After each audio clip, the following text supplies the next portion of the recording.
នេះបងប្អូនឥឡូវយើងទៅមើល Box Street ម្ដងមកយើងទៅលេងណាឥឡូវនេះដើរតាមផ្លូវជួរផ្សាររាត្រីហ្នឹងបាទ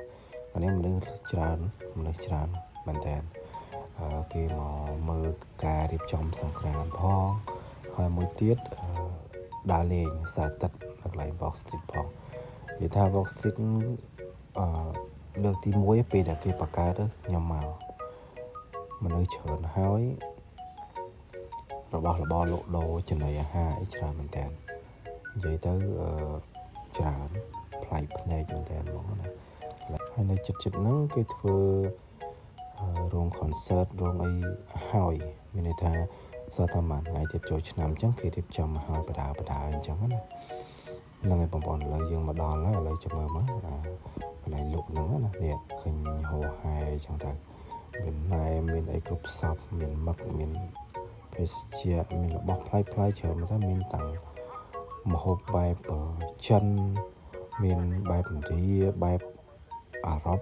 មានច្រើនបែបជប៉ុនបែបអីចឹងណាមានច្រើនសពបែបយ៉ាង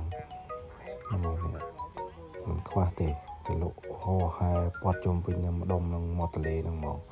ហើយតែមានលុយខ្លាចតែអត់លុយតាមានបែបគ្រឿងសមុទ្រមានអីសពបែបយ៉ាងហ្មងណានិយាយទៅយើងចង់ញ៉ាំអីក៏បានដែរគេថាអញនិយាយបានថាជា buffet ហ្មងស្រឡាញ់អីយកដឹងអញ្ចឹងណាឲ្យតែមានលុយគឺញ៉ាំបានហ្នឹងហើយឥឡូវហ្នឹងយើងដើរមើលបន្តិចទៅនេះស្ថានំរបស់ផ្លែបែបខ្មែរយើងបែបអឺរ៉ុបបែបជនជាតិផ្សេងអញ្ចឹងណាមានសពបែបយ៉ាងវត្ថុអនុស្សាវរីយ៍កៅអៅអីចឹងទៅដោះរបស់ក្មេងលេងអីចឹងណាមានទាំងនំបែបខ្មែរយើង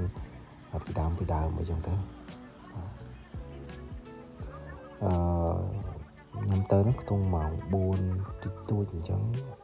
មនុស្សអត់តន់ច្រើនឡើយតែគេរៀបមកបដាអញ្ចឹងទៅបាទដល់ពេលខ្ទង់ម៉ោង5 6អីមនុស្សបុកមកហ្មងដូចកឋិនអញ្ចឹងនិយាយតែមនុស្សច្រើន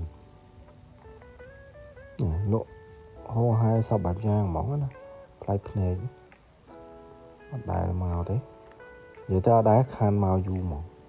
មកទន្លេអីហ្នឹងគ្រាន់តែថាមានកែយើងជីកាត់ចឹងទៅតែបើថាឲ្យចូលមើលចូលអង្គុយអីគឺអត់ហ្មងណា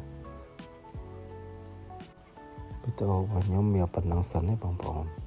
ចាំមើលវីដេអូក្រោយទៀតបាទអរគុណបាយបាយ